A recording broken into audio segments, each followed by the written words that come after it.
Bismillahirrahmanirrahim. Assalamualaikum warahmatullahi wabarakatuh. Waalaikumsalam warahmatullahi wabarakatuh. Ya, izinkan saya berpantun dulu ya Ibu ya, karena tadi MC-nya berpantun, jadi saya berpantun dulu. Sungguh elok si anak darah, jika berjalan sungguh lambat. Salam sembah peserta musdah, selamat datang hadirin yang terhormat. Alhamdulillah, bersyukur kepada Allah yang sama-sama kita hormati dan kita banggakan, yaitu Bapak Wali Kota Batam yang pada hari ini diwakili oleh Bapak Denny Hasbinul Nasution. Beliau adalah staf ahli ekonomi pembangunan ya Pak. Yang kami hormati dan kami banggakan Bapak Kepala Kemenag yang pada kesempatan ini diwakili oleh Pak Haji Sukri Ilyas SAG MA. Beliau adalah dosen saya 3 semester, luar biasa. Yang sama-sama kita hormati dan kita banggakan yaitu Ketua Pengurus HBMI Provinsi Bapak Haji Samsul Ibrahim SPDI, dan yang tak asing bagi kita yaitu Dewan Pembina Bapak Dr.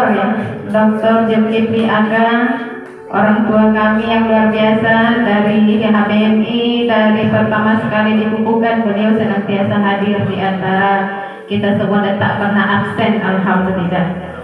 Yang saya hormati yaitu Ketua Panitia HBMI Musda dan seluruh rekan-rekan, dan yang saya hormati yaitu rekan-rekan penyuluh agama Islam sekota Batam yang telah hadir di tengah-tengah kita, dan Bapak Ibu beserta musda yang saya cintai dan saya sayangi, dan saudara-saudara pengurus Himpunan Bina Mu'alaf sekota Batam yang saya banggakan, yang selama ini sama-sama kita berjuang, alhamdulillah. Lupa saya. Pengurus PP Pusat Ibu Ria Kurniawati, mohon maaf Ibu, dan donatur kita dari LAS Batam, Pak Sarif, dan seluruh mohon maaf yang tidak saya sebutkan satu persatu. Alhamdulillahirabbil alamin, segala puji bagi Allah atas segala berkah dan rahmat dan hidayahnya. Kita masih berkumpul di ruangan ini dalam keadaan sehat walafiat. Salawat serta salam tak lupa kita haturkan kepada junjungan kita Nabi besar Muhammad sallallahu alaihi wasallam. Allahumma sholli ala sayyidina Muhammad wa ala ali sayyidina Muhammad. Mudah-mudahan kita adalah umatnya yang senantiasa bertakwa dan beriman di hadapan Allah Subhanahu wa taala, yang telah menuntun kita dari alam jahiliyah menuju alam yang penuh kemajuan teknologi seperti saat ini. Mudah-mudahan dengan misi kita di HBMI senantiasa terus menyebarkan di dalam peningkatan keimanan kita di Himpunan Bina Mu'alaf ini secara apa seperti yang disampaikan oleh Pak Tanjung, total gitu ya. Saya juga ingin mengucapkan selamat datang kepada Bapak Ibu semuanya yang tak bisa saya sebutkan satu persatu. Secara khusus saya ucapkan terima kasih dan penghargaan yang setinggi-tingginya kepada Panitia Musda HBMI pertama Kota Batam yang telah susah payah mempersiapkan menyelenggarakan Musda HBMI Kota Batam. Mudah-mudahan Musda ini memilih ketua yang memang terus bersinergi, berupaya di dalam pembinaan mu'alaf, bukan hanya ekonomi, tapi pembinaannya yang paling rutin terutama mengentaskan buta aksara Al-Quran agar bisa mandiri di dalam menjalankan ibadah sholat masing-masing. Kita semua tahu bahwasanya tujuan daripada organisasi ini adalah memberikan dukungan dan bantuan kepada saudara-saudara kita yang telah memeluk agama Islam, ini adalah tugas kita yang sangat mulia, karena kita semua adalah bersaudara di dalam agama ini. Dan tugas kita adalah untuk saling mendukung, memperkuat iman satu dengan yang lainnya. Sejak berdirinya organisasi ini, Himpunan Bina Mu'alaf, setelah kita dikukuhkan pada tanggal 23 Maret 2016. Karena tadinya sebelumnya kita terpilih sebagai di organisasi Ikatan Persaudaraan Mu'alaf di Asrama Haji. Tetapi kita melebur menjadi Himpunan Bina Mu'alaf Indonesia yang kita dikukuhkan di Golden Front pada tanggal 23 Maret 2016. Kalau SK-nya habis 2021. Dan sekarang diperpanjang dan akhirnya sekarang kita musdah. Mudah-mudahan terpilih ketua yang terbaik. Pekerjaan ini tapi belum selesai ibu-ibu, karena memang jumlah mu'alaf di Kota Batam ini sangatlah cukup besar, seperti yang disampaikan oleh Ketua Panitia ataupun Sekretaris HBMI Kota Batam. Dengan ini Batam menunjukkan sesuatu yang positif, yaitu indikasi bahwasannya keinginan orang untuk masuk Islam itu sangatlah besar. Akan tetapi hal ini bukan tanpa masalah. Para mu'alaf memiliki keinginan yang kuat untuk belajar menjalankan ajaran Islam. Hanya salah satu persoalan yang dihadapi para mu'alaf adalah kurangnya terkadang dukungan dari pasangan masing-masing untuk belajar. Karena kenapa mu'alaf ini juga tidak bisa mengikuti pembinaan, karena sibuk mencari nafkah setelah mengikrarkan 2 kalimat syahadat, karena ekonominya yang termasuk kurang terukur. Oleh karena itu dibutuhkan penanganan yang serius dan terencana agar para mu'alaf tetap istiqomah di dalam agama Islam. Dan masih banyak saudara-saudara kita yang membutuhkan bantuan kita. Kita harus terus bekerja sama untuk memperkuat HBMI ini untuk menjadi lebih baik.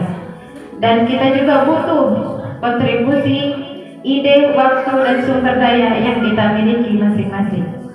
Dari pembinaan keagamaan yang dilakukan akan menjadikan keyakinan mu'alaf tersebut menjadi lebih baik terhadap ajaran agama Islam, sehingga mereka menjadi seorang muslim yang utuh, yang mengimani ajaran agama Islam, seperti yang disebutkan di dalam surah Al-Anfal ayat 2 hingga 4, yaitu sesungguhnya orang-orang yang beriman ialah orang yang bila disebut Allah gemetarlah hatinya, dan apabila dibacakan ayat-ayatnya bertambah iman mereka, karena hanya kepada Allah lah mereka bertakwa, yaitu orang-orang yang mendirikan sholat dan menafkahkan sebagian dari rezekinya untuk kepada mereka yang membutuhkan. Itulah orang-orang yang beriman dengan sebenar-benarnya.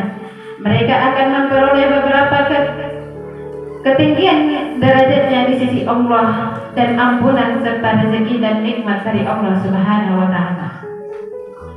Di dalam perjalanan ini maka sama-samalah kita ingat bahwasanya dan tolong menolonglah kamu dalam mengerjakan kebajikan dan takwa, dan janganlah tolong menolong dalam berbuat dosa dan pelanggaran.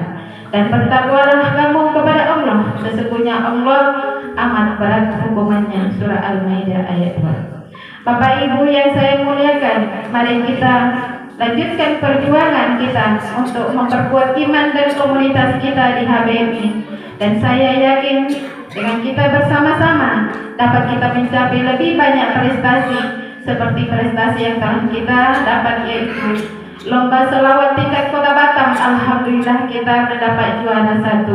Dan MTQ juga diadakan di provinsi kita juga senantiasa Batam menjadi juara 1 umum.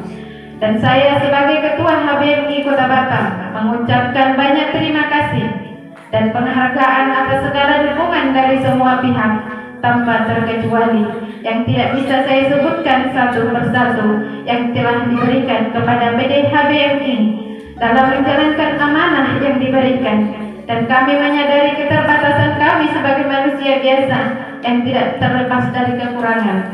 Mungkin belum bisa memuaskan seluruh anggota-anggota mu'alaf di Persatuan Himpunan Bina Mu'alaf Indonesia. Maka dari itu perkenankan mohon maaf yang sebesar-besarnya jika selama saya memimpin menjadi ketua HBMI banyak salah dan kurangnya, mohon dimaafkan. Saya tutup dengan pantun ya ibu-ibu, tapi jawabnya yang semangat ya. Petik mangga dapat timah, cuci dulu supaya bersih. Saya ucapkan selamat musda, semoga terpilih pemimpin yang amanah. Karena tutupannya banyak, jadi supaya lebih banyak saya sekali lagi pantun. Burung darah cendrawasih, cari dulu di Papua. Kalau pemimpin amanah yang terpilih, para mualaf sudah tentulah bahagia. Demikian saya ucapkan, semoga musdanya berjalan dengan lancar. Saya akhiri dengan wabillahi taufiq wal hidayah. Wassalamualaikum warahmatullahi wabarakatuh.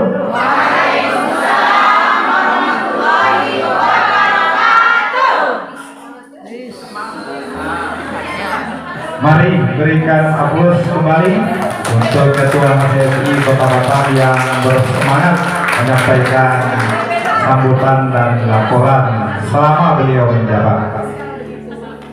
Periode yang keberapa? Pertama, Bu. Oh, mau yang kedua. Oh, dengar Bu, mau yang kedua. Baik Bapak Ibu yang kami hormati, terima kasih kita ucapkan kepada Ketua HBMI yang telah menyampaikan kemajuan HBMI selama beliau memimpin. Mudah-mudahan apa yang telah dibuat oleh HBMI mensejahterakan saudara-saudara kita yang baru dan memberikan pendidikan agama, mudah-mudahan menjadi amal jariah untuk amal jariah untuk semua pengurus hendaknya. Amin ya rabbal alamin. Baik Bapak Ibu yang kami hormati, selanjutnya kita dengarkan sambutan dari Ketua HBMI Provinsi Kepulauan Riau kepada Bapak Haji Samsul Ibrahim SPDI. Kami silakan.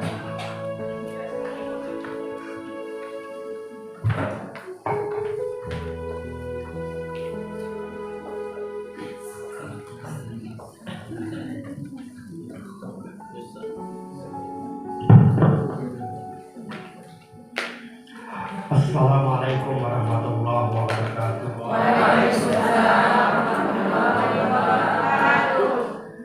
Alhamdulillahillazi ja'ala fi kulli zamanin fatratan minar rasul. Baqaya min ahli ilmi yadkhuluna mandura ilal huda. Wa yasbiruna minhum alal hazan. Yuhyawna bi kitabillahi al-mauta. Wa yubassiruna bi nurillahi ahlal aman. Ashhadu an la ilaha illallah wahdahu la syarika lahu. Wa ashhadu anna Muhammadan abduhu wa rasuluh. Allahumma shalli ala sayyidina Muhammad wa ala alihi wa sahbihi ajma'in. Subhanaka la ilma lana illa ma 'allamtana innaka antal alimul hakim. Yang kami hormati Bapak Wali Kota Batam yang diwakili oleh sahabat kami Pak Haji. Beliau ini lawan tempat saya sama-sama menyusun perwako tentang cuti buka busana hiburan di Batam tahun 2008. Yang kami hormati Bapak Kepala Kantor Kementerian Agama yang diwakili oleh Bapak Haji Supri Ilyas Desa Hilma, dan sekaligus beliau juga adalah Sekretaris Umum Dewan Pimpinan MUI Kota Batam.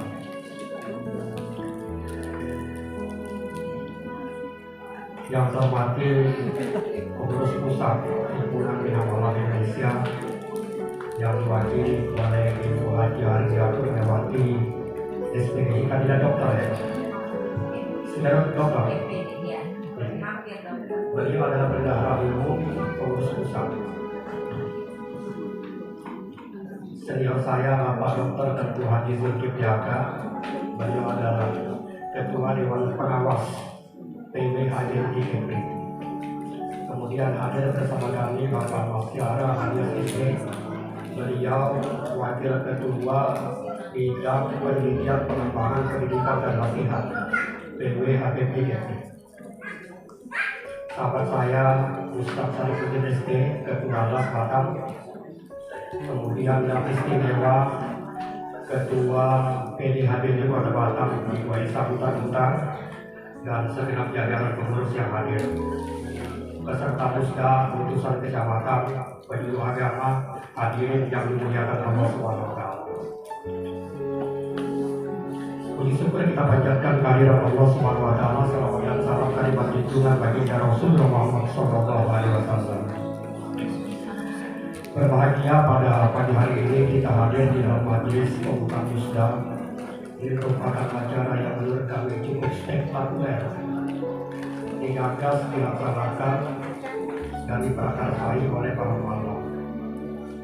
Dan mungkin ini satu-satunya mungkin di Indonesia HPI yang melaksanakan musda itu yang pertama. Daerah lain mungkin belum. Perlu saya info tadi Pak Perlindungan Langsung menyebut tentang Pak Zulkifli Aka. Memang beliau ini yang membidani kelahiran organisasi mulai daripada IPM. Pada tahun 2002, ketika Mudes TMB yang kedua, itu dibentuk satu organ di dalam kepengurusan yang bernama Bidang Peranan Wanita dan Pembinaan Ulama, yang diketuai oleh Ibu Hajar Diakoy pada waktu itu. Kebetulan saya pada waktu itu sekretaris 1 dan Pak Zulkifli Aka ketua 1. Jadi kami bertiga mengumpulkan ulama sekota Batam di Mesir Sekupang, hadir sekitar 500 orang pada waktu itu. Dalam silaturahmi malam itu diputuskan untuk membentuk satu organisasi otonom PB bernama Ikatan Persaudaraan Ulama Kota Batam. Disepakati ketuanya pada waktu itu Hajar Diakoy dan sekretarisnya Bapak Supri Ilyas. Kemudian pada tahun 2006 bekerja sama dengan Yayasan Center kita membentuk lembaga pendidikan mualaf. Pada waktu itu Pak Kadir memberikan satu bilik tunggu untuk ditempati sebagai tempat belajar para ulama.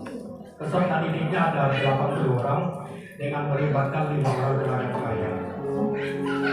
Kita tunjuk pada waktu itu koordinator LPM Bapak Haji Mariono di Saki. Jadi Bapak Haji Mariono pada waktu itu balik ke Basnas untuk meminta Basnas membayar gaji para guru maulah itu. Berjalan kurang lebih sekitar 1,7 bulan, 1 tahun 7 bulan pada waktu itu. Karena cukup diambil oleh Pak Hajar untuk digunakan yang lain. Akhirnya kegiatan LPM macet. Lalu pada tahun 2010 IPM mendapat bantuan dari Kementerian Agama, kemudian membuat musyawarah. Dalam musyawarah itu diputuskan IPM tidak lagi berafiliasi ke PB, berdiri menjadi organisasi independen. Ditunjuklah ketuanya pada waktu itu Ibu Hajaria Kurniawati dan sekretarisnya Pak Perlindungan kami. Tahun 2012 Ibu Hajaria Kurniawati membangun kota dengan kawan-kawan ulama di berbagai daerah, terutama di Jakarta dan Bandung, dan kemudian bersama-sama menghadap Dirjen Bimas Islam untuk memfasilitasi pembentukan perkumpulan mualaf Indonesia. Maka atas saran dari Pak Dirjen, organisasi itu diberi nama Himpunan Bina Mualaf Indonesia. Dan Ibu Hajaria Kurniawati ditunjuk sebagai bendung yang mewakili Kepri. Karena beliau sangat sibuk membangun komunikasi dengan kita. Ini Kepri harus yang pertama terbentuk wilayah.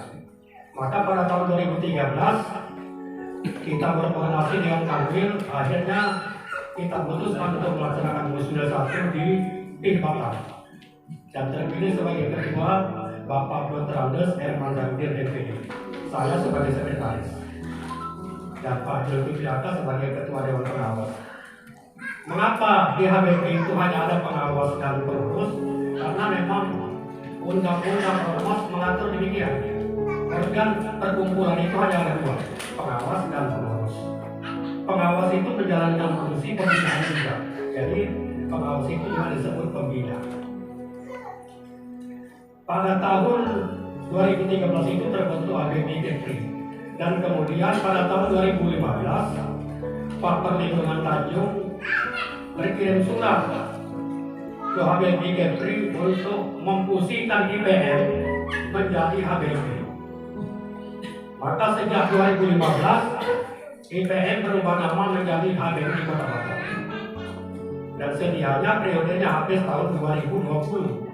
Tapi kemudian HBP Batam minta perpanjangan waktu. Maka kita terbitkan SK perpanjangan sampai dengan tahun 2022. Dan baru terrealisasi hari ini 2023 musda yang pertama HBP Kota Batam. Kemudian yang kedua, yang perlu menjadi pemahaman kita semua, ini terkait dengan istilah. Ini kebetulan adalah supaya bisa kita sepakati nanti. Di berbagai daerah, ketika mereka menunjuk siapa yang dimaksud mu'alaf, mereka berbeda pendapat.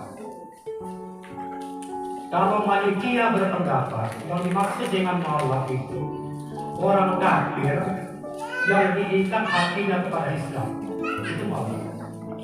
Ketika dia sudah menyatakan syahadat, menyatakan keislamannya, maka statusnya sebagai mu'alaf berhenti. Itu menurut Malikiyah. Tapi menurut Syafi'iyah tidak ada sebutan mu'alaf bagi orang kafir. Yang dimaksud mu'alaf adalah mereka yang sudah menyatakan keislaman sampai mereka menjalankan Islam dengan benar. Karena itu di kalangan Syafi'iyah berbeda pendapat pula mengenai batasan waktu berapa lama seseorang itu disebut mu'alaf. Kalau kawan-kawan di Mulis Singapura itu menetapkan 6 bulan saja. Jadi begitu dia mengucapkan syahadat, disekolahkan, dibimbing, wajib ikut pendidikan selama 6 bulan. Setelah itu status mu'alafnya hilang. Kalau di Indonesia tidak. Ada yang mu'alafnya itu, ada yang sudah 30 tahun masih mu'alaf juga. Nah, kalau menurut Hambaliyah, yang dimaksud dengan mu'alaf itu termasuk orang Islam yang tidak menjalankan ajaran Islam itu mu'alaf. Dia Islam tapi sholat enggak, puasa enggak, zakat juga tak dibayar, haji apalagi. Mereka ini masih perlu dipujuk. Maka menurut sebagian ulama Hambaliyah, orang Islam yang tidak menjalankan Islam juga disebut mu'alaf. Karena adanya perbedaan pendapat di mengenai siapa yang dimaksud dengan mu'alaf, maka berimplikasi juga terhadap perbedaan perlakuan ketika kita akan menjalankan dalam zakat terhadap Islam. Saya kasih contoh. Kalau di Quran itu kan disebutkan innamas shadaqatu lil fuqara wal masakin wal amilina 'alaiha wal mu'allafati qulubuhum.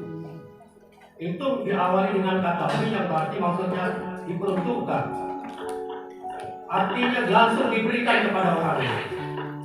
Tapi 4 asnaf yang belakangan wa firriqab wal gharimina wa fi sabilillah wa bin sabil itu diawali dengan kata fi yang artinya melalui. Jadi tidak diberikan langsung kepada orang.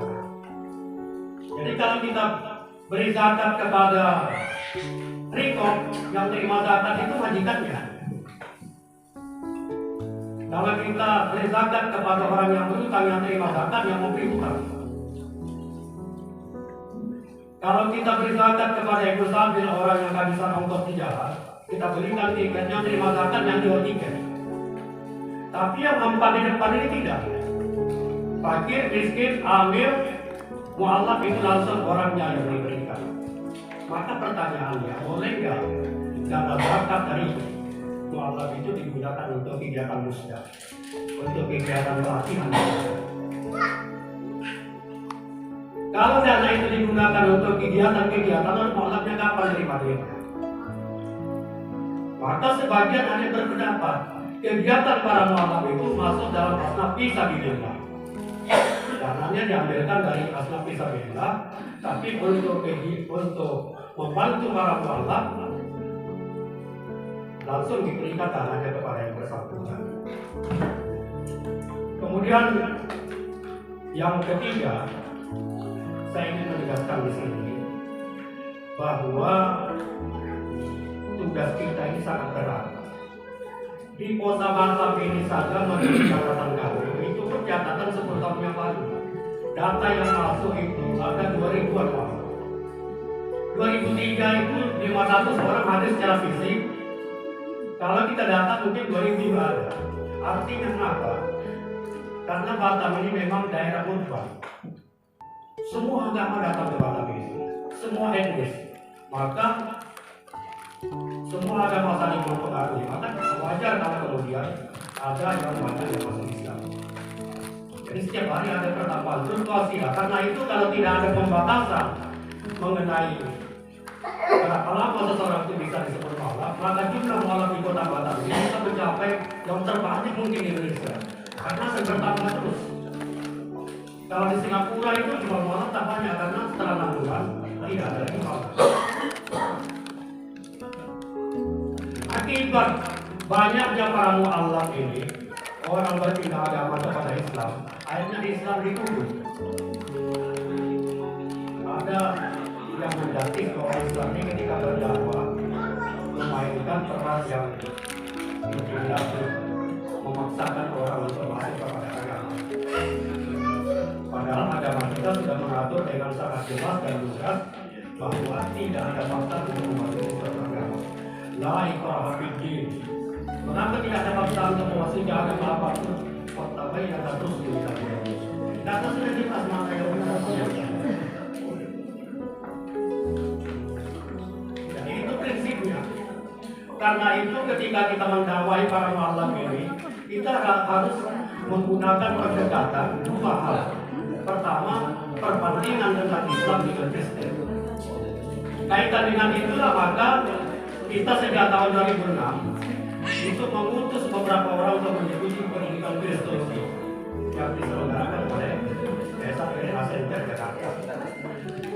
Tahun 2006 kita kirim 3 orang, tahun 2009 kita kirim 1 orang, tahun 2011 kita berangkat 11 orang untuk mengikuti pendidikan Kristus ini dari Tauhid Bandung bekerjasama Yayasan dengan Yayasan Kirena Center. Bagi data sendiri. Nah, ke depan kita berharap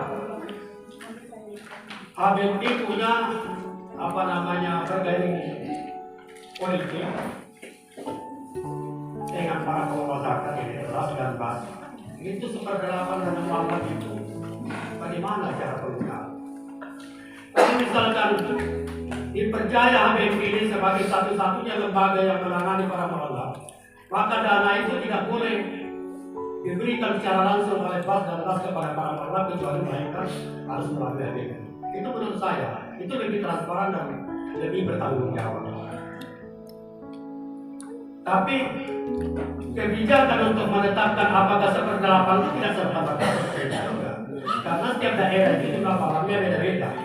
Di Batam banyak diganti sedikit, tapi seperdelapan dari zakat itu akan diberikan kepada. Jadi tergantung kebutuhannya. Karena itu kita perlu duduk bareng dengan pengelola zakat, Bas dan Das.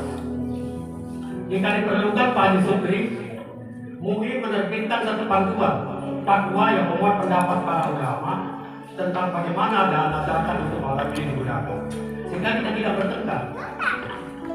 Kasihan HBMI yang setiap hari ini kalau para mualaf ini keluhannya bukan kebanyakan ya, bukan karena saya belum pandai ngaji Ustaz, bacaan sholat saya belum, bukan itu. Yang kebanyakan itu bahwa sekolah kami belum dibayar.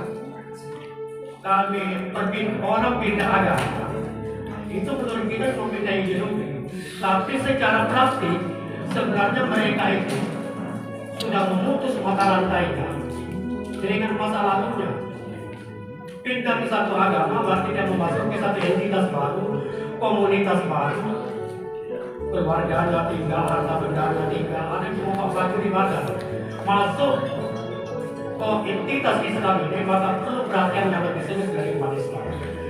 Karena itulah Allah Subhanahu wa taala memerintahkan kepada kita 1/8 dari dana umat Islam itu zakat mesti diberikan kepada Allah. Di ujung ayat Allah menyatakan fariidatan minallah. Itulah kewajiban yang ditetapkan Allah. Tidak kita hindahkan berarti kita melanggar kewajiban kepada Allah. Ini serius. Kalau malam tak ada organisasi yang membinanya tak masalah. Basnas dengan las kejamatan itu tak masalah.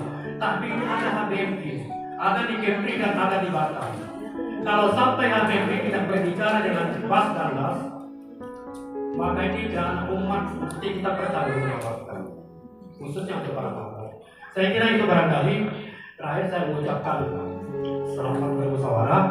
Semoga berhasil menghasilkan keputusan-keputusan strategis untuk peningkatan kualitas para mualaf ke depan. Kita berharap mualaf di Batam ini jangan lama-lama jadi mualaf. Kalau bisa 2 bulan sudah tidak jadi mualaf lagi. Kalau tidak mualaf namanya apa coba? Kalah ya. Padahal mukallaf itu artinya seorang hakim balik yang sudah bisa membedakan mana yang salah mana yang benar. Ini orang kafir juga disebut mukallaf. Orang yang sudah dibebani hukum untuk menjalankan perintah Allah dan menjauhi larangannya. Nah, kalau orang Islam yang menjalankan ajaran Islam itu namanya mukallaf. Jadi mukallaf itu ada yang menjalankan Islam, ada yang tidak. Kalau sudah menjalankan Islam, namanya mukallaf. Saya kira demikian, terima kasih. Kurang lebih mohon maaf. Wassalamualaikum warahmatullahi wabarakatuh. Waalaikumsalam warahmatullahi wabarakatuh. Sungguh enak buah delima dimakan bersama dengan kurma. Pak Samsul memang luar biasa. Beliau hafal sejarah mu'allafah. Alhamdulillah, luar biasa. Beliau profesornya organisasi di Kota Batam ini. Iya, banyak yang beliau buat, banyak yang beliau cetuskan, ide-ide beliau luar biasa. Beliau ya, tim perumus. Baik, Bapak Ibu yang kami hormati. Selanjutnya kita dengarkan sambutan Kepala Kantor Kementerian Agama Kota Batam yang dalam hal ini diwakili oleh Bapak Haji Syukri Ilyas SAG MA. Disilakan.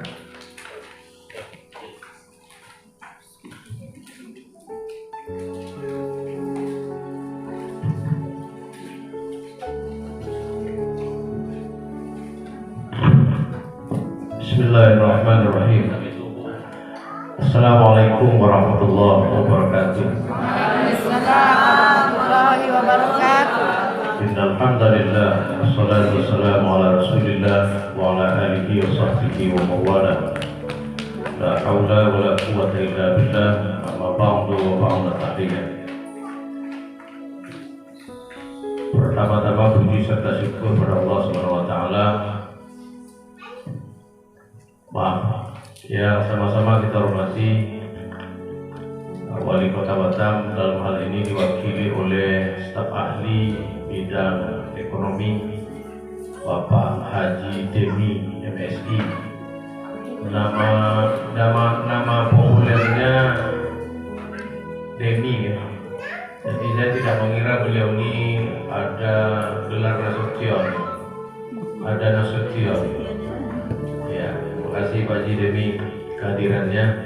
Pas dengan tema hari ini Bapak pembicaraan ekonomi, karena mau kita berorientasi bagaimana perekonomian mualaf ini akan kita sama-sama pikirkan. Selawat yang sama-sama kita hormati Ketua DPP, pengurus DPP ABMI Pusat, Kandidat Dr. Ria Kurniawati MPD. Terima kasih Bu Ria hadir. Yang sama-sama kita hormati Ketua ABMI Provinsi Kepulauan Riau, Bapak Haji Samsul Ibrahim, yang tadinya dia bilang ketuanya Pak Herman Zarudin ya, tapi beliau hari ini dinobatkan sebagai ketua. Hadir bersama kita Bapak Dr. Haji Tengku Zulkifli HKMSI. Beliau tadi sudah disampaikan oleh Pak Samsul, lahirnya HBMI ini itu dibidani lahirnya sejak periode beliau menjadi Kepala Kantor Pelayanan Agama Kota Batam. Hadir bersama juga penyantun HBMI Kota Batam. Ini perlu kita berikan apresiasi kepada Las Batam ya, terlebih dan terkurang ya, dari lembaga amil zakat, lembaga zakat yang ada di Kota Batam. Las adalah yang sangat memperhatikan mualaf ini, karena beliau beberapa kali berdiskusi dengan MI. Ternyata beberapa kecamatan beliau mempunyai ini. Ya, saya juga tadi bicara dengan Pak Demi sebagai wali kota Batam. Kita sebenarnya masih melihat, ya tadi Pak Samsul bilang persentasenya Basnas untuk mualaf itu sampai hari ini kita progresnya belum ada laporan sama kita. Nah sementara zakat pegawai setiap bulan itu untuk Basnas itu bukan ratusan juta lagi sekarang, miliaran satu bulan Pak Demi, luar biasa.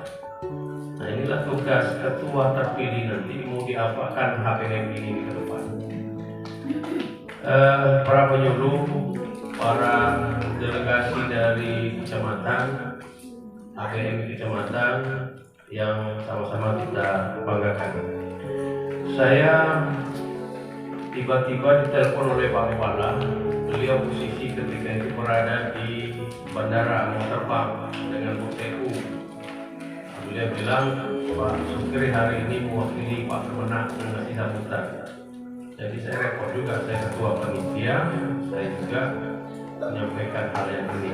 Tadi Pak Tanjung sudah sampaikan. Pak Kepala menyampaikan begini, kawan-kawanku semua, para mualaf dan para penyuluh hari ini hadir, baik fungsional maupun yang ASN. Harapan Pak Kepala depan adalah pada periode yang akan datang HBMI ini, para penyuluh wajib menjadikan ikon pembinaan terhadap HBMI ini. Ya, para penyuluh menjadikan pembinaan HBMI ini sebagai ikon di kecamatan-kecamatan. Kemudian ada yang unik di HBMI ini, sebelum HBMI ini lahir, mungkin di Indonesia ini tidak barangkali, sebelum HBMI organisasi mualaf ini ada di Indonesia, Batam sudah ada organisasi yang menangani mualaf ini. Itu yang disebut tadi dengan Ikatan Persaudaraan Mualaf. Itu belum ada. Negara ketika itu belum memikirkan mualaf ternyata. Tapi Batam sudah ada organisasinya, IPM. Pak Dokter ya, Ikatan Persaudaraan Mualaf. Nah, akhirnya lahir HBMI. Dikhawatirkan menjadi dualisme ya, maka IPM di-merger menjadi HBMI. Nah, alhamdulillah setiap kegiatan HBMI di Kota Batam, menurut pantauan Pak Kepala, beliau sampaikan Batam sudah mulai baik pembinaan mualaf, meskipun terjadi kekurangan di sana sini. Namun nanti ke depan siapapun terpilih, pembinaan mualaf ini menjadi ikon ya, terutama para penyuluh baik yang fungsional maupun yang non ASN yang berada di kecamatan ini. Kemudian juga Pak Kepala menyampaikan bahwa salah satu problematika mualaf itu adalah persoalan pembinaan. Tentunya dalam hal ini maksudnya perekonomian, keuangan mualaf itu. Nah, salah satu lembaga yang menjadi mitra dari mualaf itu, beliau sebut salah satunya Basnas. Maka saya setuju apa yang disampaikan oleh Pak Ketua Mualaf HPMI Provinsi. Sudah saatnya nanti kita harus membuat satu kerjasama atau bagaimana dengan HPMI dengan Basnas Kota Batam. Basnas Kota Batam, mungkin nanti ada ide-ide yang dari wali kota mungkin seperti apa supaya pembinaan mualaf di Batam ini lebih efektif. Kita selalu, bahkan selalu Pak Wali Kota, saya pernah disampaikan oleh anggota mualaf ini, Pak Ustaz, kalau kami tidak direspon, tidak disanggup, nggak dibantu, kami murtad lagi loh Pak Ustaz. Saya sudah 2 kali ditelepon itu. Kalau kami tidak dibantu, tidak disanggup, tidak direspon, kami akan murtad lagi. Saya akan kembali memelihara babi lagi. Nah ini kan sedih kita mendengarnya. Sedih kita mendengarnya. Barangkali kita tidak bisa mengatakan dia terlalu lancang, tetapi itulah pemahaman ilmu yang ada pada dirinya. Nah oleh sebab itu, kalau ada yang murtad kembali, mualaf ini yang murtad kembali, yang pertama berdosa itu adalah Basnas. Ya Pak Dokter ya?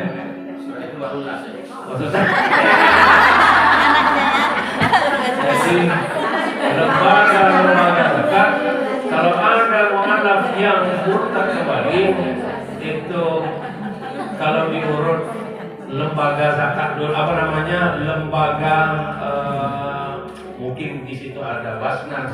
Mohon maaf, lembaga yang lain. Ya, Kemenak Komunitas Sekian, dapat juga dosanya. Nah, maka oleh sebab itu, ke depan setelah musnah ini siapapun terpilih, apakah nanti one man one vote atau one delegation one vote atau ada istilah lagi formatur, ya itu nanti kita godok di dalam musnah ini, ya. Kita akan melahirkan pemimpin bertanggung jawab, berakhlak berterima, berdedikasi, ya, berdedikasi. Karena mualaf ini adalah tanggung jawab semua kita, Barangkali itu yang perlu saya sampaikan. Mohon maaf, saya tak pandai berpantun Pak Wali Kota. Mohon maaf. Wabillahi taufiq wal hidayah. Assalamualaikum warahmatullahi wabarakatuh.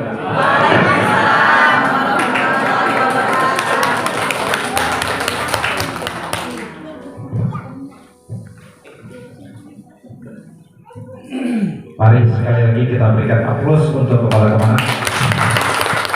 Mudah-mudahan nanti bisa Kepala Kemenak sungguhan. Amin.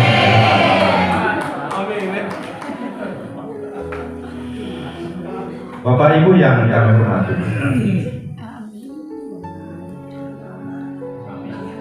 tepat disusun di kayu legam, pokok serikaya di hutan belantara.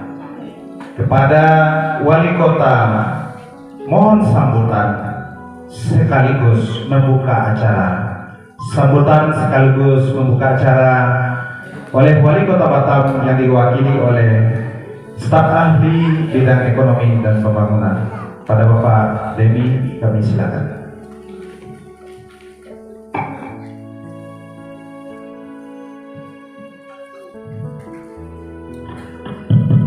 Bismillahirrahmanirrahim. Assalamualaikum warahmatullahi wabarakatuh. Waalaikumsalam warahmatullahi wabarakatuh.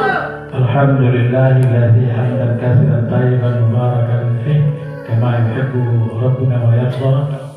Alladzi hadana li hadza wa ma kunna linahtadiya لولا أن هدانا الله أشهد أن لا إله إلا الله وحده لا شريك له وأشهد أن محمدا عبده ورسوله أعوذ بالله من الشيطان الرجيم إن الدين عند الله الإسلام وما اختلف الذين أوتوا الكتاب إلا من بعد ما جاءتهم البغي بينهم ومن يكفر بالله فإن الله سريع الحساب أفغير دين الله يبغون وله أسلم من في السماوات والأرض طوعا أو كرها وإليه ترجعون ومن يبتغي غير الإسلام دينا فلا يقبل منه وهو بالآخرة من الخاسرين. Yang terhormat Kakang Kemenak Kota Batam yang dalam hal ini diwakili oleh Pak Syukri Ilyas SAGMA. Beliau ini nggak asing lagi sama saya, kenal lama sekali gitu. Kemudian juga yang terhormat Ibu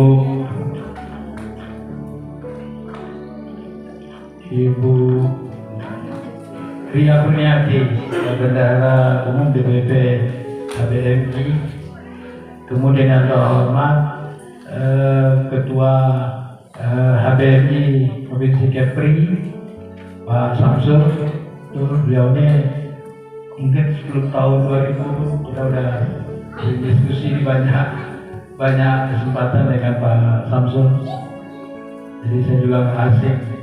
Kumisnya pun nggak berubah, Bapak Ibu. Kumisnya pun nggak berubah. Tadi saya bisik dengan Pak Ilyas, kumisnya gagah macam Pak Ahmad Dahlan gitu. Dulu pun seperti itu. Jadi beliau ini awet muda, beda dengan saya. Kemudian juga Abang Da atau orang tua kita Pak Zul, ya beliau ini juga sama-sama sudah kita kenal, ya beliau adalah sebelumnya sebagai Kakang Kemenak Kota Batam dan mengakses banyak organisasi di Batam ini. Jadi insya Allah kita doakan pahala jahiliyah ke beliau ini mengalir, bukan hanya cuma HBMI atau ketika itu namanya persaudaraan Mu'alaf Batam, tapi juga banyak organisasi keagamaan Batam ini. Beliau ini yang membidaninya, mungkin yang menjadi dokternya gitu. Jadi kalau ibarat sebuah proses kelahiran, pemeran utama pasti dokter yang anestesinya kah atau apanya gitu. Jadi bukan membidani gitu, yang mendoktori gitu. Jadi beliau ini luar biasa Bapak Ibu. Kita doakan semoga tetap sehat beliau ini, ya terus berkontribusi bagi agama, nusa dan bangsa kita. Kemudian juga yang terhormat Ibu Siti Aisyah. Ya, tadi saya mau agak ini, saya pikir dengar namanya saya ternyata itu saya beliau kan. Putar-putar ya. Ibu Aisyah selamat. Kemudian juga dari LAS yang datang juga, terima kasih atas kontribusinya, dan hadirin hadirat semuanya yang tidak saya bisa disebutkan namanya satu persatu. Bapak-bapak, ibu-ibu, pertama perkenankan saya menyampaikan permohonan maaf Pak Wali yang tidak dapat hadir bersama kita pada hari ini, karena memang beliau kesibukannya terutama bulan-bulan terakhir ini luar biasa, dan persoalan yang beliau tempuh juga yang alami itu luar biasa beratnya. Jadi kita bisa maklumi, sedangkan ketika tidak ada persoalan saja beliau itu wirawirinya bukan kesana kesini tapi kesana jadi kesini. Jadi biasa Bapak Ibu di Tempo itu waktunya itu paralel. Kegiatan Pak Wali itu paralel time-nya, waktu yang paralel itu bisa 4 kegiatan dalam jam yang sama. Karena kemudian ya kita yang di bawahnya harus dalam kondisi on call untuk mewakili beliau. Oleh karena itu mudah-mudahan ketidakhadiran beliau ini tidak mengurangi arti daripada pertemuan kita hari ini. Bapak-bapak, ibu-ibu semuanya, pertama kita tentu mengucapkan puji dan syukur kepada Allah karena sudah memberikan kepada kita hidayah Islam. Itu yang paling penting Bapak Ibu. Karena dari seluruh rahmat yang Allah berikan, dari seluruh kurnia yang Allah berikan kepada kita itu, yang paling luar biasa nilainya itu, yang tidak bisa tertandingi itu adalah Islam. Makanya dibilang oleh Nabi, seseorang kalau bisa melaluinya orang lain memeluk Islam, itu dia lebih baik, dia mendapatkan sesuatu yang lebih baik daripada apa? Unta merah. Unta merah itu Bapak Ibu, kalau di zaman Rasulullah itu berkali lipat nilainya daripada Cadillac. Tahu Cadillac? Rolls Royce. Unta merah itu Al-Khamru Ni'am itu tuh yang paling anu. Jadi kalau orang bisa mengislamkan seseorang, itu orang yang melalui dia itu terjadi, itu adalah pahalanya besar. Apalagi nikmat iman, nikmat hidayah yang diberikan oleh Allah kepada yang bersangkutan. Satu. Oleh karena itu memang kita perlu memelihara ini. Karena yang namanya keimanan itu seperti tanaman, Bapak Ibu. Seperti tanaman. Dia memang harus dirawat. Dia harus memang dirawat. Gak bisa dibiarkan. Coba lah ibu-ibu punya tanaman di pot, gak usah disiram 3 hari. Layu kan? 3 hari gak disiram, itu layu kan? Saya kan termasuk hobi tanam-tanam juga Bu, yang apa? Itu kalau saya sudah cuti, pikiran pertama saya tuh kayak orang ini, kayak orang yang punya ternaknya kucing banyak, tapi saya gak terlalu suka kucingan gitu. Itu pasti pikirnya, ini gimana nih? Jadi keimanan itu seperti itu Bapak Ibu, perlu dirawat, perlu dikuatkan. Dan Nabi sudah mengisyaratkan kepada kita bahwasanya iman itu bertambah dan berkurang. Bertambahnya dengan keamalan amal baik, ketaatan, dan berkurangnya karena kemaksiatan. Bagaimana bertambah iman yang lain? Itu dengan ilmu. Maka memang hal yang paling penting bagi saudara-saudara kita yang mu'allaf ini adalah setelah mu'allaf itu mempelajari Islam secara lebih detail, sehingga pilihan dia memeluk Islam itu tidak hanya pilihan karena kesempatan tertentu gitu, tapi betul-betul di atasnya. Karena kalau kita lihat Bapak Ibu, orang masuk Islam ini pada umumnya dari 2 karena uswah, karena contoh, karena melihat kesan baik, kemudian mereka memilih, oh ini agamanya bagus gitu. Apalagi kalau misalnya kondisi kehidupannya dari sedang dalam gelombang yang kurang baik gitu. Biasanya seperti itu. Yang kedua, biasanya di atas ilmu. Kalau yang kedua ini biasanya daya tahannya, endurance-nya, kalau orang bilang endurance-nya itu jauh lebih kuat. Tapi kalau yang karena contoh tadi, karena kesannya itu, tapi yang paling banyak itu memang ini kalau misalnya dia menemukan sesuatu di kenyataan setelah menjadi muslim itu di luar daripada yang dia lihat dalam nyata, jauh dari ekspektasinya, ini bisa memang membocorkan. Oleh karena itulah kita, kalau kita melihat tadi yang disampaikan oleh Pak Samsul tadi itu juga, memang tentang zakat itu Allah tahu mu'allaf itu, time of mu'allaf itu critical period. Itu seluruh ahli zakat yang penerima zakat itu Bapak Ibu, itu semuanya dalam critical period kehidupannya tuh. Coba lihat orang miskin, kan critical itu. Yang jadi atensi zakat itu yang orang-orang yang memang dalam critical period, dalam masa-masa kritis kehidupannya. Maka itu jadi atensi, jadi itu bukan atensi kaum muslimin, atensi dari langit ke-7 Bapak Ibu. Jadi orang miskin, kemudian coba lagi orang garimin, berutang. Orang berutang tuh itu kalau lagi pusing tuh lantai 7 tuh kayaknya biasanya cuma setengah lantai aja loh. Banyak kejadian seperti itu kan. Kalau udah pusing apa? Mereka agak ambil jalan singkat. Orang garimin. Kemudian itu yang anggap itu memang periode yang kritis. Ibnu Sabil itu orang yang kritis itu, yang dia merantau terus kemudian putus ke utara, itu kan kritis. Ini boleh kita katakan yang menjadi sasaran zakat itu orang-orang yang ini, orang-orang yang berada pada periode kritis. Oleh karena itu memang perlu menjadi atensi. Agama ini aja menjadikan atensi yang besar terhadap itu, seperti tadi oleh Pak Samsul, kata-kata yang digunakan itu link, tidak fee, langsung ke direct kepada yang namanya, yang menerimanya. Itu beda nih Bapak Ibu. Jadi memang ini perlu ya kita kan tidak bisa berlepas tangan.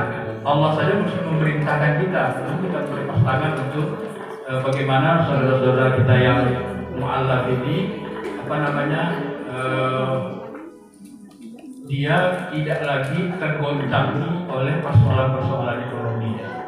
Jadi saya kira kalau misalnya pembinaan mu'allaf ini dari segi ekonominya kuat, dari segi keilmuannya juga kuat, itu saya yakin peristiwa-peristiwa yang seperti yang tadi dibayangkan dan disampaikan oleh Pak Syukri tadi akan jauh ya dari atau akan semakin minimal kalau kita bicara. Kalau kita bilang tidak ada sama sekali, kemungkinan itu mungkin masih ada tapi jumlahnya pasti akan berkurang dalam jumlah yang itu. Karena memang kalau Bapak Ibu, saya nggak tahu kalau Bapak Ibu ini memang dari perjalanan Islamnya ini umumnya adalah melalui diskusi dialektika dalam pikirannya, kemudian memilih Islam atau karena yang budaya pertama, tapi kita pertama paham itu. Makanya sekarang ini orang-orang yang mu'allaf itu dalam bahasa Inggris itu tidak lagi digunakan istilahnya convert, tidak converter lagi, tapi disebutnya adalah apa? Revert. Oh semua itu tidak convert lagi. Kalau revert itu orang kembali, kalau yang convert orang yang berubah. Tapi revert, kalau orang sekarang mengatakan I'm reverter, I'm not a converter. Reverter. Kenapa dibilang reverter? Karena memang sejatinya manusia ini kan Rasul bilang manusia itu dilahirkan dalam keadaan fitrah, dalam keadaan Islam. Jadi sebenarnya pilihan orang ketika dia setelah dewasa, setelah dia berakar menjadi Islam itu sebenarnya dia bukan pindah agama, tapi kembali ke asal. Dan sesungguhnya juga orang-orang yang kembali kepada Islam dari saudara-saudara kita yang Nasara, yang Kristiani, itu sebenarnya dia menjadi orang yang paling Kristen daripada orang Kristen. Coba lo ibu baca. Nah ini saya kaget, maksud saya memang prihatin tadi yang kaget saya oleh Pak itu ada persoalan di di saudara-saudara kita yang mata itu.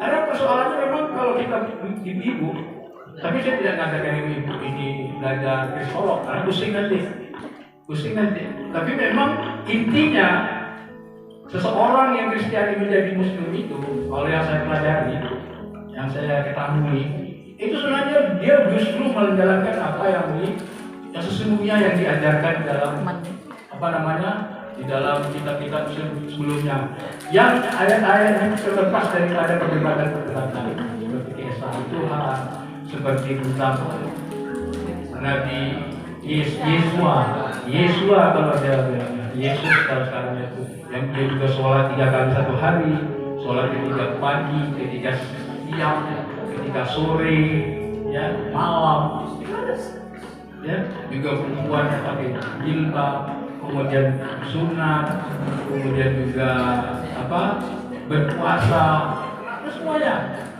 Apa yang tidak jadi dengan masuk Islam sebenarnya dia justru kembali kesadaran ini yang perlu mungkin kita kita sebarkan, kita kuatkan. Sehingga saudara-saudara kita ini memang yang sebelumnya memilih Islam itu karena ketersimaan atas bagusnya tampilan kaum muslimin, ini beralih menjadi memang karena ini pilihan, inilah yang the best. Inilah yang the best.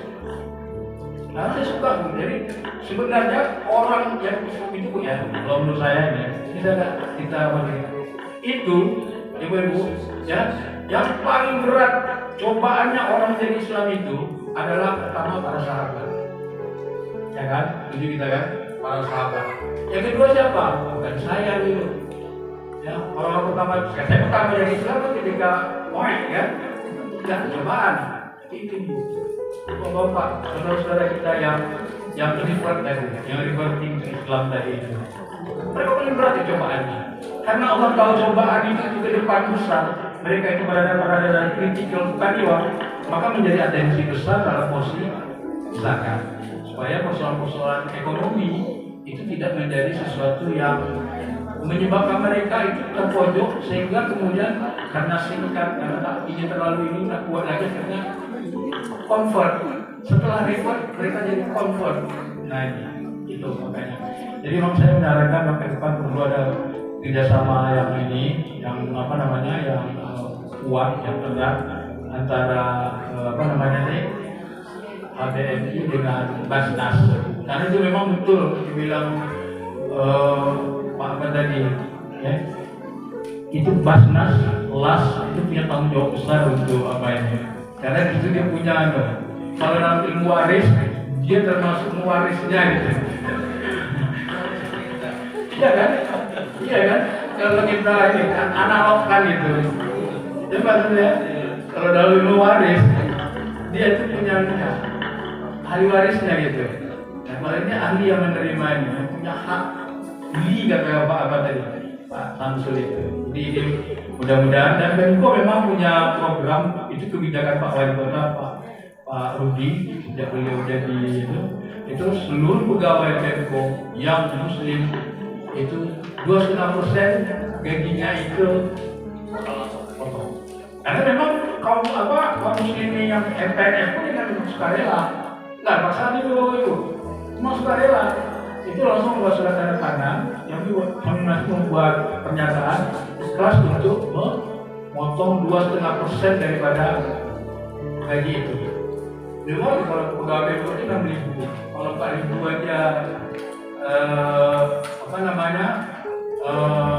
jumlahnya, kalau take home pay mereka itu gajinya itu termasuk tunjangan. Jika gaji yang dari pusat saja tunjangan, ambil aja rata-ratanya sekian itu. Kali-kali 2,5 kali aja, gampang gitu ya. Makanya ini saya kira ini potensi yang besar juga. Ya mudah-mudahan dengan ini persoalan-persoalan keumatan yang mendera atau yang dihadapi oleh saudara-saudara kita yang mualaf ini bisa terselesaikan. Karena ini kerja besar sejarah untuk kita untuk menguatkan saudara-saudara kita. Saya kira itu terakhir satu lagi Bapak Ibu, saya mungkin perlu membantu mengklarifikasi bahwa persoalan yang ada sekarang ini itu persoalan di Rempang itu itu tidaklah seperti yang disampaikan di banyak medsos.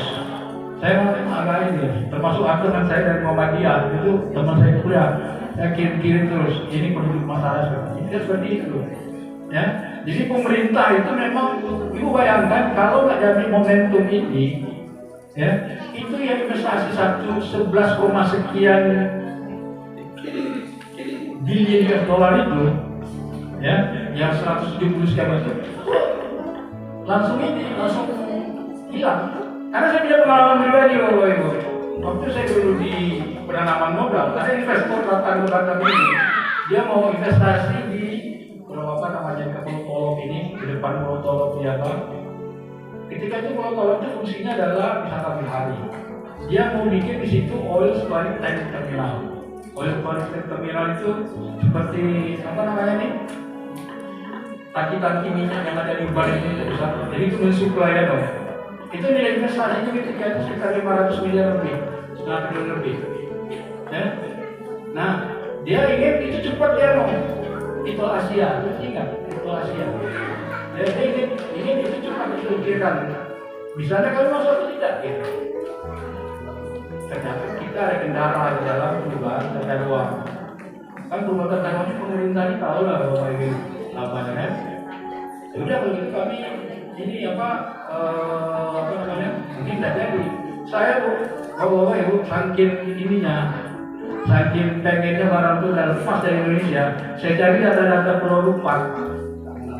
Saya tengok data-data Pulau Rupat, saya cari informasi batimetrinya, maksudnya kedalaman air laut sekitar situ, supaya bisa saya sarankan data Pulau Rupat dengan data-data enggak. Akhirnya pindah ya. Nah itulah, jadi investasi itu punya timing, Bu. punya timing. Kalau timingnya hilang, ya hilang. Dan itu akan susah untuk dilakukan. Jadi yang dilakukan oleh pemerintah itu yang berusaha maksimal. Ya, jadi saudara-saudara kita itu ya dipindahkan, diberikan makan 500, dibuatkan rumah tipe 45, 500 susah loh. Dulu di kantor ini dibayar 10 kali 15. Karena kalau saksi sejarah yang lama atau Pak Supri 10 kali 15 kalau dulu. Ini sekarang dikasih 500 meter. Ya, dibangunkan sekolah dari SD, SMP, SMA, dibangunkan masjid. Kalau penduduknya banyak, masjidnya mungkin beberapa dua. Kalau ada saudara yang dari Kristen, dibangunkan gereja, dibangunkan puskesmas, semuanya lengkap di bawah itu. Ya, bahkan kemudian dibikin JT-nya. Ya, jadi sudah dilakukan. Dan memang pilihan pindah itu dari Sembulang itu adalah pilihan yang terbaik. Saya sampaikan juga kepada teman-teman. Karena kan tak mungkin. Jangan dibayangkan industrinya itu seperti industri yang di Pak Kuning, yang nggak ada bulu terbangan. Itu industrinya ada industri walaupun eko kan bawa eko. Tapi industrinya industri pengolahan hasil swasta. Saya sampaikan juga Pak Wali ini kita bisa lihat sedikit dia kita bisa dengar di YouTube. Industrinya adalah industri pengolahan hasil swasta. Hasil swasta itu pasti ada anunya. Ada ya di bahan terbang dalam partikel kecil. Jadi ini menghindari dampak yang besar pada penduduk, maka pilihan itulah makanya dipindahkan. Dan untuk mempersiapkan penduduk di sana, saudara-saudara kita di Rempang itu supaya bisa mengambil momentum perubahan ekonomi yang terjadi itu sudah dilakukan kerjasama diklat. Ya, itu saya dapat informasi udah 200 yang pertama itu, dan 200 orang sudah dari sana. Dan berikutnya akan tambah terus sebagai kebijakan perusahaan yang sebagai alternatif untuk masyarakat di sana. Jadi ini Bapak Ibu, dan kita sudah sudah melihat Pak Wali itu kita lihat bagaimana pembangunan Batam setelah beliau pembimbingan. Jadi tidak mungkin beliau itu berjudi untuk mempertaruhkan dunia akhiratnya dengan persoalan Batam. Mudah-mudahan ini bisa selesai dan pembangunan Batam bisa melaju ya, dan tidak berpengaruh persoalan lingkungan dan sebagainya kepada perekonomian Batam. Saya kira itu Bapak Ibu sambutan dari saya, dan dengan mengucapkan bismillahirrahmanirrahim, maka musyawarah daerah Kesatri Himpunan Bina Ma'alaf Indonesia Batam dengan resmi dinyatakan dibuka. Assalamualaikum warahmatullahi wabarakatuh.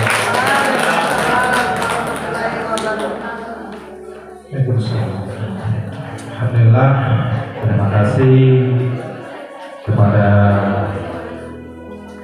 Bapak Wali Kota Batam yang dalam hal ini diwakili oleh staf ahli Bapak Demi, yang telah memberikan arahan dan berbagai informasi mengenai Kota Batam dan juga mengenai keislaman yang beliau sampaikan tadi. Luar biasa, beliau punya juga berarti.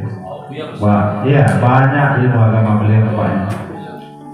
Alhamdulillah, mudah-mudahan bermanfaat apa yang beliau sampaikan tadi, dan sekaligus tadi telah membuka acara musyawarah daerah ke-1 Himpunan Bina Mu'alaf Indonesia Kota Batam. Bapak Ibu yang kami hormati, dengan dibukanya acara ini saya sebagai protokol mohon maaf atas segala kesilapan, dan saya tutup acara pembukaan ini dengan membaca hamdalah walhamdulillahirabbil alamin. Dan untuk selanjutnya acara kami serahkan kepada panitia, kepada Pak Tanjung, kami silakan. Bismillahirrahmanirrahim. Assalamualaikum warahmatullahi wabarakatuh.